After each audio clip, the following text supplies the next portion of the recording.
Oke, selamat pagi semuanya. Semoga kita semua tetap berada dalam kesehatan ya. Oke, kali ini Mister lanjutkan materi pembelajarannya tentang minggu lalu tentang perangkat keras komputer. Ya, di mana perangkat keras komputer minggu lalu itu ada yang termasuk perangkat keras input atau masukan, proses atau untuk mengolah, dan output sebagai alat keluaran. Bahkan ditambah lagi dengan storage device atau alat penyimpanan. Ya, kali ini Mister akan lanjutkan dengan perangkat lunak komputer. Ada apa saja sih dan seperti apa perangkat lunak komputer itu? Mari kita simak sama-sama. Oke, perangkat lunak komputer ini dibagi menjadi beberapa bagian, yaitu ada yang termasuk perangkat lunak yang termasuk sistem operasi atau operating system. Kemudian ada juga perangkat lunak yang termasuk dengan software aplikasi, ya. Nah, perangkat lunak ini hubungannya sangat erat sekali dengan yang waktu minggu lalu Mister jelaskan, yaitu tentang hardware, software, dan brainware, gitu ya. Dimana di sini ada sebuah bagan user, ini brainware-nya, ini bisa mengakses hardware itu kalau misalkan ada aplikasi sistemnya dan operating system, gitu ya. Begitupun hardware ini akan bisa diakses jika ada operating system dan aplikasi, gitu ya. Dan ketiga ini, software dan hardware ini tidak akan bisa digunakan tanpa adanya user atau penggunanya. Nah, kita akan masuk dulu ke materi kita yang pertama tentang perangkat lunak, yaitu tentang sistem operasi atau operating system. Perangkat lunak sistem yang mengatur sumber daya dari perangkat keras dan perangkat lunak, serta sebagai daemon untuk program komputer. Jadi, sistem operasi ini adalah sama-sama perangkat lunak, tapi di sistem operasi lebih mengkhususkan kepada bagaimana si sebuah PC itu bisa dikendalikan, dan user atau brainware ini dapat mengendalikan perangkat hardware yang ada di PC. Kalau di sini ada daemon ini adalah sebagai perantara antara si user dengan hardware.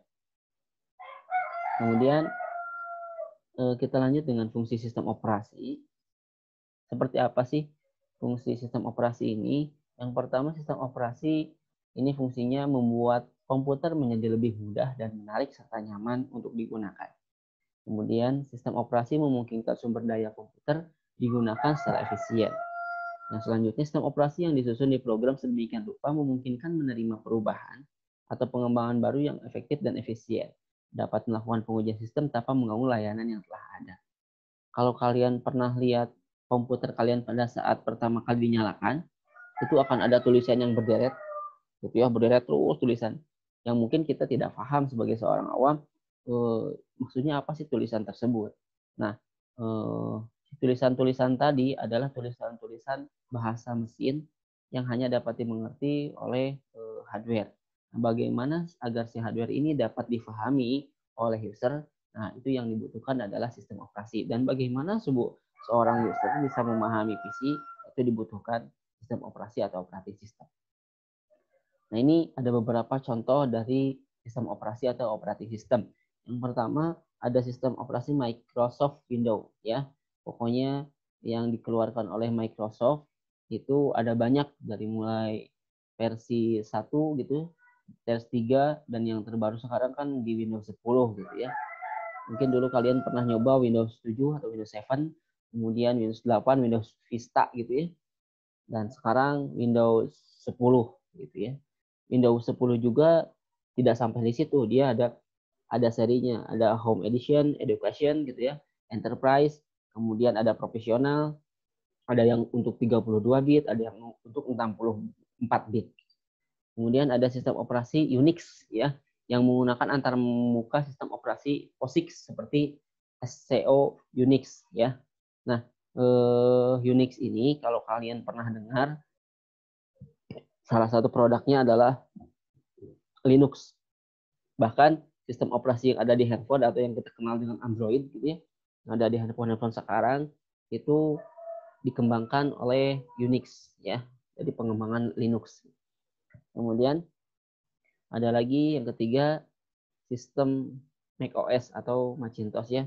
Ini yang ada di produk Apple. Nah, ini gambar-gambar dari atau ikon-ikon dari sistem operasi Windows dari dulu Windows mengeluarkan sampai dengan sekarang. Ya.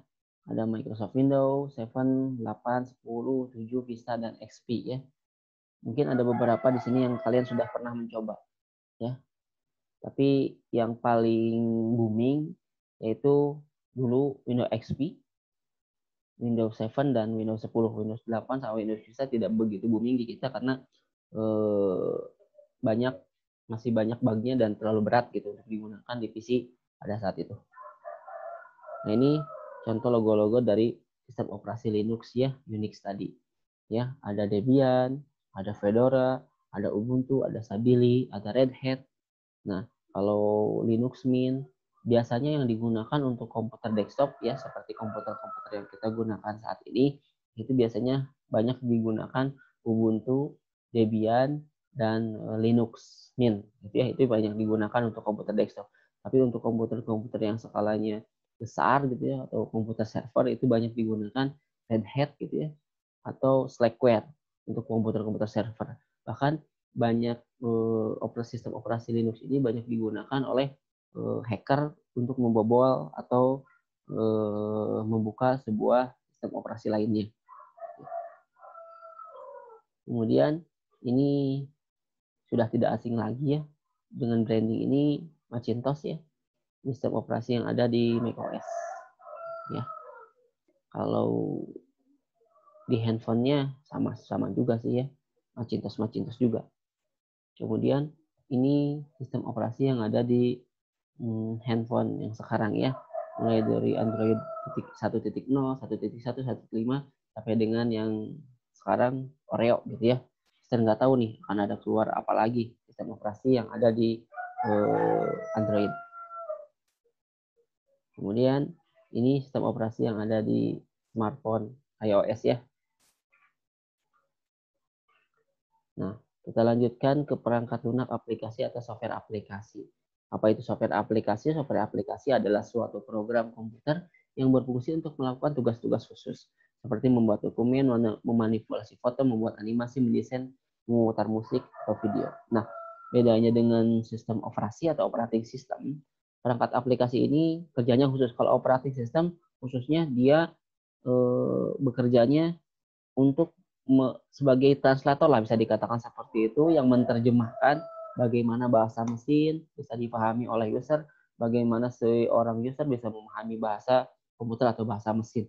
Sedangkan perangkat lunak aplikasi adalah khusus, misalkan kita mau mengerjakan sebuah, mau ngetik doang, maka itu dibutuhkan sebuah perangkat lunak aplikasi. Apakah di operating system ada yang seperti itu? Ada, tapi tampilannya tidak. Ya, kalau untuk kita tidak enak dilihat dan mungkin agak ribet gitu ya. Sedangkan kalau terbiasa kita menggunakan yang versi desktop atau versi user interface-nya yang enak, ya tinggal klik. Sedangkan kalau dengan operating system kita kalau mau ngetik itu ada perintah-perintah yang khusus gitu ya. Misalkan kalau kita mau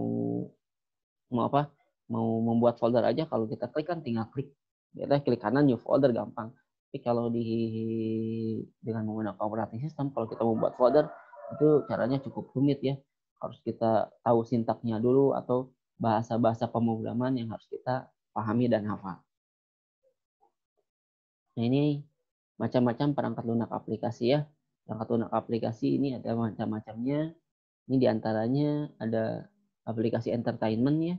Jadi semua yang berhubungan dengan entertainment kayak musik, video, itu termasuk aplikasi entertainment. Kemudian ada aplikasi networking, ini untuk jaringan, untuk mengelola jaringan, itu termasuk aplikasi networking. Ada lagi yang disebut dengan aplikasi pemrograman ya. Nanti kita akan coba pelajari juga salah satu bahasa pemrograman, dasar-dasarnya seperti apa. Kemudian ada aplikasi Office gitu ya. Aplikasi desain untuk apa? Untuk menggambar, untuk mengedit foto, itu termasuk aplikasi desain. Aplikasi game untuk aplikasi-aplikasi yang digunakan untuk bermain game. Kemudian ada lagi aplikasi internet untuk browsing sosial media dan sebagainya, itu termasuk salah satu aplikasi internet. Atau macam-macam perangkat lunak ini adalah pengelompokan dari banyak aplikasi yang kita gunakan. Nanti juga kalian akan coba kelompokkan gitu ya. Ini akan termasuk ke dalam tugas kalian hari ini. Kalian akan mengelompokkan aplikasi-aplikasi apa saja yang terdapat di handphone kalian kalau kalian menggunakan handphone. Tapi kalau kalian menggunakan laptop, silakan kalian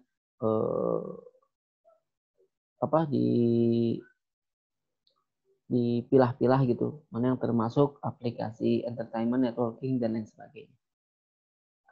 Oke, kita akan langsung saja sampai di mana pemahaman kita mengenai materi software atau perangkat lunak ini. Nanti kalian silahkan seperti yang tadi Mister katakan, buka handphone kalian gitu ya, buka PC kalian, buka notebook kalian, silahkan kalian periksa dan cek ada apa saja sih yang terdapat di handphone kalian aplikasinya, kemudian operating sistemnya pakai operating sistem apa. Nanti kalian silahkan itu tuliskan ya sebagai tugas kita hari ini. Kalau ada yang mau tanyakan kurang paham tentang materi kali ini, kalian bisa tanyakan di classroom-nya. Selanjutnya kalian boleh bertanya seputar perangkat lunak ini, apapun yang ingin kalian tanyakan di classroom. Nanti kalian akan mendapatkan tugas yang Mister berikan di classroom. Mungkin sampai di sini pertemuan kita kali ini. Sampai ketemu lagi minggu depan dan tetap semangat.